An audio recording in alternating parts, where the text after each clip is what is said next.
नमस्कार, आप देख रहे हैं वॉइस ऑफ उत्तराखंड और मैं हूं आपके साथ मयंक गौड़। मेरे पीछे इन युवाओं को देखिए। 56 दिन हो गए हैं और ये युवा देहरादून के धरना स्थल पर अभी भी प्रदर्शन कर रहे हैं, धरना दे रहे हैं, दिन रात एक करके। कड़ाके की ठंड है और उसके बाद भी ये युवा लगातार धरना दे रहे हैं। उत्तराखंड के इतिहास में 56 दिनों तक आज तक किसी भी युवाओं का किसी भी प्रकार के युवाओं का धरना नहीं गया है कि उत्तराखंड के इतिहास में अब तक का सबसे बड़ा धरना है। 56 दिन इस मांग को लेकर के वो सरकार को दिलाना चाह रहे हैं कि हमारे 228 पद है विभाग के, जिन्हें आपको बहाल करना है और हमें नौकरी देनी है। लेकिन सरकार की नजरों में नौकरी देने का मतलब क्या है?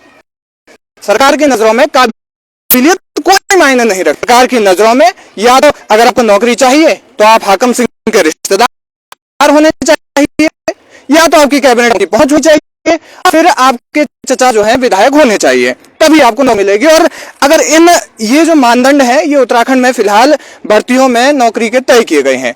अगर आप इन मानदंडों पर खरे नहीं उतरते हैं तो आपके 15 लाख रुपए होने चाहिए।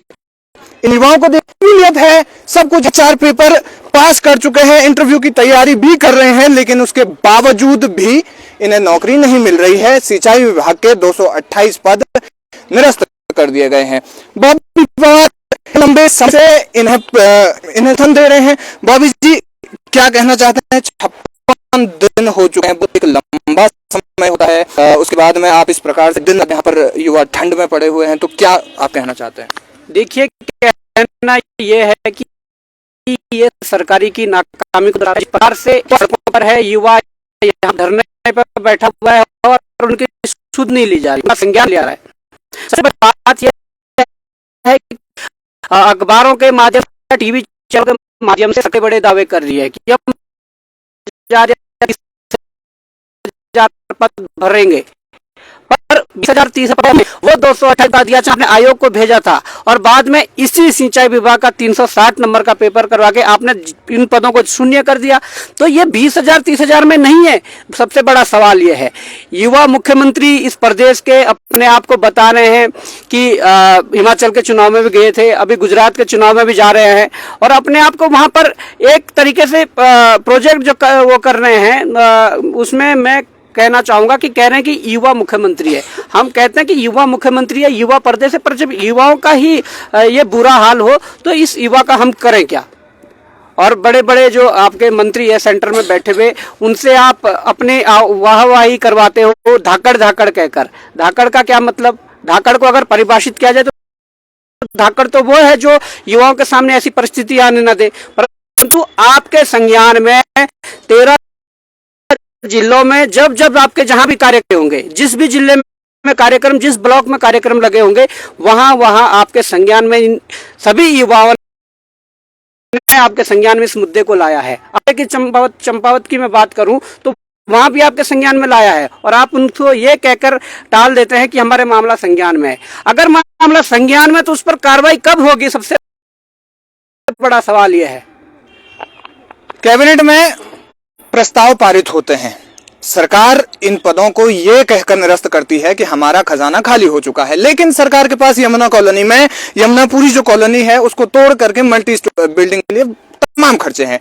इसके बाद भी जब इस प्रकार की बातें सामने आती है, सरकार अपनी बिल्डिंगें बनाती है, सब कुछ करते हैं, इंफ्रास्ट्रक्चर के वो सारे काम हो रहे हैं जिनमें हजारों करोड़ का फंड लग रहा है, लेकिन यहां पर आपको कहा जाता है कि खजाना खाली हो गया है। क्या कहेंगे? खजाना खाली की तो बात ही नहीं है। अगर खजाना खाली भी नहीं था तो आपने ये अध्याचन भेजे क्यों है?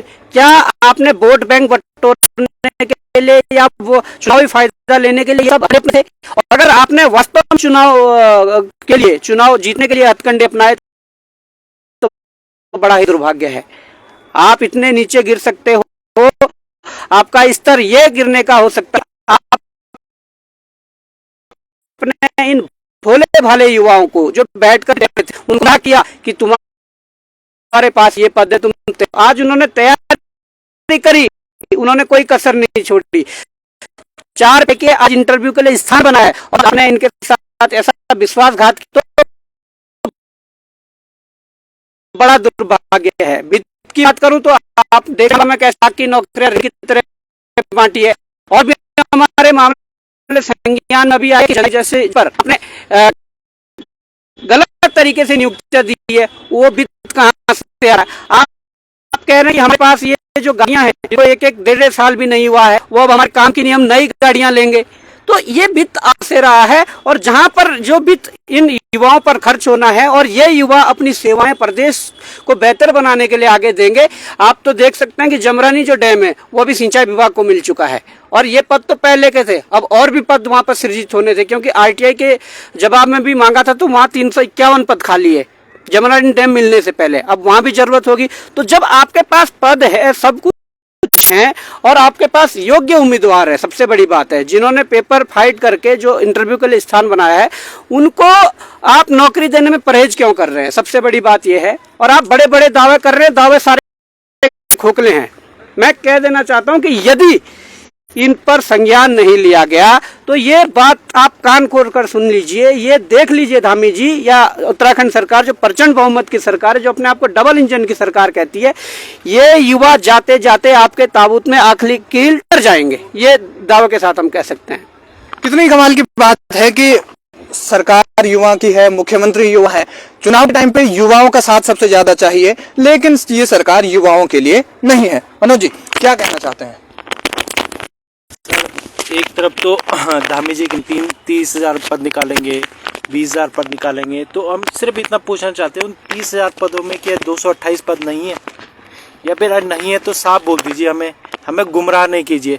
जो जितनी हमारी ये एनर्जी यहाँ पे धरने में लग रही है, ये चाहते हैं हम कि ये हमारे अब जो ये प्रदेश का विकास है उस पे लगा एनर्जी, ऐसे यहाँ पे रह के वेस्ट ना हो, ये चाहते हैं हम धामी जी से। पिछले दिनों हमने दिखाया कि रात के टाइम पे युवा इस धरना स्थल पर ठंड में भी कंटिन्यू कर रहे हैं और इंटरव्यू की तैयारियां भी कर रहे हैं। तो किस प्रकार के हालात हो गए हैं उत्तराखंड के, ये सोचने समझने वाली बात है। जी मैम क्या कहना चाहेंगे? सर आज हमें 15 डे हो चुके हैं, यहाँ पर अपना घर बार छोड़कर हम यहाँ पर बैठे हैं। हमें पढ़ाई भी करनी है, दिसंबर जनवरी में हमारा इंटरव्यू है। इरिगेशन के 228 पद के लिए तो हम पिछले 1 साल से भाग रहे हैं, जिसके लिए गवर्नमेंट हमारा बेवकूफ़ पे बेवकूफ़ बनाई जा रही है। अगर आपको नहीं करने तो एटलीस्ट आप साफ साफ मना तो कर दीजिए ना, ताकि हम अपना आगे का देखें क्या करना है क्या नहीं करना है। मना भी नहीं करती और हाँ भी करती, घुमा रखा है, तो ये तो गवर्नमेंट बहुत बात है। और जिस चीज़ को हम फेस कर रहे हैं यहाँ, इतनी ठंड में हम लोग बैठे रहते हैं, तो गवर्नमेंट को सोचना चाहिए कि बच्चों के साथ ऐसा विश्वासघात करके गवर्नमेंट ज़्यादा लंबे समय तक नहीं टिक पाएगी अगर ऐसी ही करती रहेगी। तो धरना स्थल के हमने आपको बार बार हाल दिखाया किस प्रकार की यहाँ पर स्थितियां बनी हुई है। मैं एक सवाल पूछना चाहता हूं कि जिस धरना स्थल पर ये लोग 56 दिनों से बैठे हुए हैं, दिन रात 24 घंटे बैठे हुए हैं, अपना खाना पीना यहीं पर कर रहे हैं, डेंगू की भी शिकायतें आई थी, बीमारियों का इस प्रकार से चल रहा है। मैं ये पूछना चाहता हूं कि सरकार और अधिकारी का कोई आदमी यहाँ पर 56 मिनट भी रुक सकता है? क्या कहना चाहेंगे? अगर ऐसा होता सर तो एक बार आके देखते तो कि बच्चे यहाँ पर बैठे हुए हैं, पूछ रहे हैं। हम डेली ही हम कहीं ना कहीं जाते हैं, डेली बोलते हैं कि सर आप हमारी बात सुन लीजिए, हमारी बात सुन लीजिए। खुद सीएम सर से इतनी बार मिल चुके हैं, महाराज जी ने अलग बेवकूफ़ बनाया हुआ है कि हाँ हम बात करेंगे सीएम सर के पास, सीएम सर के पास जाओ। एजुकेशन डिपार्टमेंट इतना बड़ा डिपार्टमेंट है, महाराज जी आप उसके इतने बड़े अधिकारी, सब कुछ आपके हाथ में, उसके पास जाके ये सब बातें करने का क्या मतलब है? आपको करना है तो कीजिए, नहीं करना तो एटलीस्ट बता दीजिए। हर बार ये बेवकूफ़ मत बनाइए ना कि कभी इधर जाओ, कभी उधर जाओ, कभी सचिव के पास जाओ, कभी उधर इसके पास जाओ। हमें सब जगह से पॉजिटिव ही सुनने को मिलता है कि हाँ इरिगेशन के 228 पद की हमारी जो मांग है ये वेस्ट नहीं है। अगर ये वेस्ट होती तो हम भी फालतू अपना टाइम वेस्ट नहीं करते ना यहाँ पे। आपको डे 1 ही मना कर देना चाहिए। चलो आपने डे 1 भी मना नहीं किया तो इन दिनों ही मना कर देते हैं, हम अपने चले जाते, कुछ तो करते, पर कुछ मना नहीं कर रहे, बस कंटिन्यू यहाँ पे रहने के लिए खर्चा के गौर में हम खुद अपने आप अपना खर्चा चला रहे हैं। तो हम कैसे कर रहे हैं वो हमसे पूछे ना आप एक बार आके। देखिए कितनी कमाल की बात है कि एक तो ये रोजगार, वो धरना दे रहे हैं, अपनी नौकरियों के लिए चीख कर सरकार से मांगे कर रहे हैं। हफ्ते के 7 दिन वो किसी न किसी विभाग में ये चिट्ठियां डाल रहे हैं, पत्री डाल रहे हैं कि उनसे कोई बात करे। सरकार के नुमाइंदे देहरादून में हो करके, जहां पर पूरे सचिवालय बैठ रही है, विधानसभा बैठ रही है, वहां पर होने के बाद भी 56 दिनों तक जब सरकार इनसे मिलने नहीं पहुंच रही है। धामी जी के डेली कुछ ना कुछ कार्यक्रम है, स्थानीय विधायकों के कुछ ना कुछ कार्यक्रम है, लेकिन पर धरना स्थलों पर आकर के युवाओं का हाल जानने के लिए तैयार नहीं है या फिर करना नहीं चाहती। क्या कहना चाहेंगे? देखिए, इसमें यही चीज़ है कि आप अगर करना नहीं चाहते एटलीस्ट तो आप बता दीजिए, या आप डे 1 से बता देते हैं। हमें लगभग 1 साल हो चुका है और 6 महीने से पेपर देने के बाद हम कंटिन्यू इनके पीछे लगे हुए हैं, चाहे सत्ता पक्ष विधायक हो, चाहे पक्ष के हों, मंत्री हों, शासन में अधिकारी हो, सब अवगत है कि 228 का मामला क्या चल रहा है, लेकिन अभी तक इनके करने का कोई सवाल पैदा नहीं होता। दूसरा, ये क्या कर रहे हैं, हमें रीजन दे रहे हैं अलग अलग प्रकार के। कभी कहते हैं वित्त नहीं है। अब जब वित्त का इनका ये फेल हो जाता है, वित्त को मैं बताऊं आपको, जब ये वित्त की बात करते हैं तो वहाँ इन्हें ये नहीं दिखता कि एक ही पद भी हमने दिए हुए सिविल के, मैकेनिकल के 49 पद दिए हुए, मैकेनिकल के एक ही पद दिए हुए। अरे वित्त का मामला था तो इन पदों को भी नहीं देते भाई, जीरो करते सारे पदों को। दूसरा कहते हैं रेस्ट्रक्चरिंग 2015 से चल रहा है लघु सिंचाई का, तो रेस्ट्रक्चरिंग का मामला तो जीरो होता है यहाँ पे। तो रेस्ट्रक्चरिंग में सारे पद आते हैं आपके, और अगर रेस्ट्रक्चरिंग हो रहा है तो कोई निकलता है। और फिर तीसरा इनका रीजन आता है कि भाई हमारे पास काम नहीं है। काम नहीं है तो ए क्या करेगा, ग्राउंड पे करेगा, जैसी इकाई नहीं तो ए क्या करेगा। तो ये चीज समझने वाली है। और दूसरा यहाँ पे ये होता है होती है जे की होती है एक्शन इस प्रकार की तरह। तो क्या हुआ है, सिंचाई विभाग में जो पद और ऊपर के पद है सारे पद भरे हुए हैं, और इन पदों में जो आपका जो फॉर्म भर सकते ऑल इंडिया आपने भरे हुए हैं। ये उत्तराखंड का ग्रुप सी का पद है जिसमें उत्तराखंड के बच्चों ने ही लगना है, 228 लोगों ने, वो आपने जीरो कर दे। तो इसमें सबसे बड़ा सवाल सरकार पे उठता है कि जहां सरकार एक और कहती है कि हम पलायन रोकेंगे, हम रोजगार देंगे, पलायन और रोजगार पर तो सबसे बड़ा चिन्ह तो यही लगता है आपका कि आप तो 228 उन पदों को नहीं दे रहे जो उत्तराखंड के बच्चों ने लगना है, चाहे वो नैनीताल से हो, कुमाऊं से, गढ़वाल से हो, मैदान से हो, और उन पदों को आपने भर रहे हो एक है जिसमें आपके ऑल इंडिया से कोई भी लग सकता है। तो सबसे बड़ी समस्या यही है कि आप एक तरफ नकल वालों को तो बाहर करना तो सही बात है, लेकिन अकल वाले भी अगर बाहर होंगे यहाँ पे तो ये बड़ा सवाल यहाँ पे सरकार पे उठता है। सरकार उसका संज्ञान तुरंत लेना चाहिए। जिस प्रकार से हम देख पा रहे हैं कि काफी लंबे समय से बेरोजगारी का आलम चल रहा है, और उसके बाद जब उत्तराखंड में किसी भी प्रकार के कोई काम चलते हैं, चाहे वो इंफ्रास्ट्रक्चर को लेकर के हो, चारधाम परियोजना हमने देखी, वहां पर इंजीनियर्स जो है या फिर जो भी वर्कर्स हैं वो बाहर के प्रदेशों से बुलाए जाते हैं। ये सब देखा हुआ है। तो इस पर आप क्या कहना चाहेंगे? क्या उत्तराखंड इतने भी यकीन है यहाँ पर सरकार रोजगार तैयार ही नहीं है, या फिर इन्हें किसी परियोजना में काम ही नहीं दे पा रही है? वही चीज तो बड़ा सवाल है कि जो परियोजना आने वाली है सिंचाई में, चाहे वो जमरानी बांध हो, सोंग डैम आने वाला है, और परियोजना भी चली रही उत्तराखंड में, सारी परियोजना क्या आप बाहर की कंपनियों को देना चाहते हो, या आप चाहते हो कि जो जमरानी डैम है उसमें आप बाहर से यूपी बिहार के लोग लगे? आप चाहते हो कि आप अपनी स्थिति स्पष्ट कीजिए। और जो लोगों ने हमारे यहाँ 3200 लोगों ने जो इंटरव्यू क्वालिफाई किया है, क्या ये काबिल नहीं के उस पोस्ट के? अगर ये काबिल नहीं होते इंटरव्यू पास नहीं करते। ऊपर से आप सिंचाई विभाग का 360 का पेपर रखते हो हमारे लिए, उसको हम फिर पास भी कर रहे। तो सीधी सी बात ये है कि कुछ भी हो, लेकिन हमारे जो 228 पद है इनको मिलकर आपके पीछे जी की और जी की तस्वीरें लगी हुई हैं। संदेश आ रहा है कि हम और ज्यादा मत कीजिए। 56 हो गए हैं युवाओं के चेहरे, देखिए किस प्रकार से क्या कहना चाहेंगे? हम तो सरकार कहेंगे कि जो हमारे 228 पद हैं इनको जोड़ दे, क्योंकि काफ़ी टाइम हो गया हमको, 56 दिन हो चुके हैं यहाँ पे, और ठंड का मौसम भी है, काफ़ी ठंड होती है शाम को, जो रात को लड़के रहते हैं यहाँ पे तो तबीयत भी ख़राब हो सकती है ठंड से, मतलब काफ़ी बॉडी में पेन वगैरह भी रहता है, मतलब लड़के बता रहे थे। तो सरकार से निवेदन है कि जल्दी कर दे, और अभी हमारे इंटरव्यू की डेट भी नज़दीक आने वाली है, और जो यहाँ पे बैठे उनको भी अपनी प्रिपरेशंस करनी है इंटरव्यू। तो अगर सरकार हमारी जो मांगे हैं 228 पदों को जोड़ के ये जल्द से जल्द पूरी कर देगी तो हम भी यहाँ से चले जाएंगे। अच्छा, जिस प्रकार से यहाँ पर धरना स्थल पर आप खाना वाने का अपना सब कुछ देखते हैं, बिजली का है, पानी का जैसे बताया था कि 400 रुपये का टैंकर आप मंगा करके करते हैं, तो ये कैसे होगा? अब ये तो जो हमारे सभी साथी हैं, बाकी जिन्होंने भी एग्ज़ाम दिया है, सब लोग थोड़ा बहुत फंडिंग करते हैं, जितना भी हो पाता है किसी से तो फंडिंग करते हैं, उसी से मतलब चल रहा है अभी तक। तो बाकी आगे भी अगर होगा तो वही करना पड़ेगा जो अभी तक हमने किया है। इसलिए हमारी सरकार से मांग है कि अब हम इतना भी नहीं कर सकते हैं ना कि अब इतना पैसा भी कहाँ से आएगा, सभी लोग बेरोजगार है। तो सरकार अगर हमारी मांगों को जल्दी मान लेती है तो यहीं भी दूर हो जाएंगी जो हमारी चल रही है।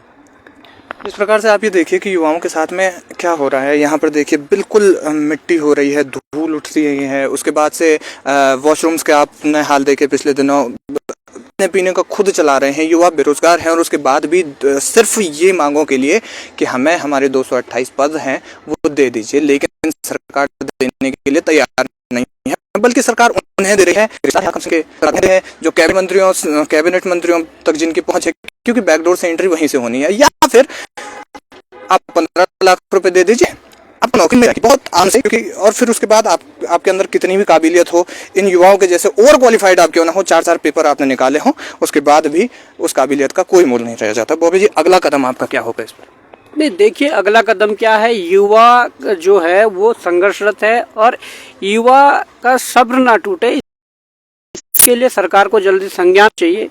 क्योंकि यहाँ पर मैं कहना चाहता हूँ कि ये युवा, अभी मैंने थोड़ी देर पहले ये बात कही थी कि ये युवा संघर्षरत युवा है, ये युवा पढ़ा लिखा युवा है और ये मेहनती युवा है। यहाँ पर मैं कहना चाहूँगा कि यदि सरकार संज्ञान नहीं लेती है तो यहाँ पर अगले कदम भी उठाए जाएंगे। और ये मैं स्पष्ट शब्दों में कह दूं कि ये सरकार के ताबूत में आखिरी कील ठुकी जाएगी यहाँ पर, क्योंकि ये युवा वो है जिन्हें आपने भ्रमित किया था चुनाव के दौरान, और इन युवाओं वोट बैंक लेकर आपने प्रचंड बहुमत प्राप्त किया है, इन युवाओं के गार्जियनों का वोट लेकर आपने प्रचंड बहुमत प्राप्त किया है। तो ये युवा समझ चुके हैं कि चुनाव में क्या वादे होते हैं और उसके बाद जो वास्तविकता होती है वो क्या होती है।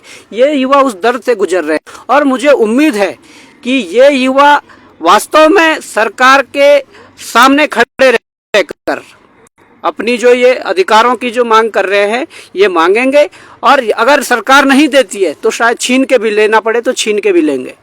तो इसके लिए कोई भी कदम उठाना पड़े तो ये युवा तैयार है, हम तैयार हैं और उत्तराखंड की आम जनमानस तैयार है। बिल्कुल, ये धरना स्थल जो है इन युवाओं की परिस्थिति को और इन युवाओं की मांगों की बार बार गवाही चीख कर दे रहा है कि सरकार से कह रहे हैं कि हमारे 228 पद हमें दीजिए, लेकिन सरकार देने को तैयार नहीं है। तमाम ऐसी बड़ी अपडेट्स के लिए आप बने रहिए हमारे साथ, देखते रहिए वॉइस ऑफ उत्तराखंड।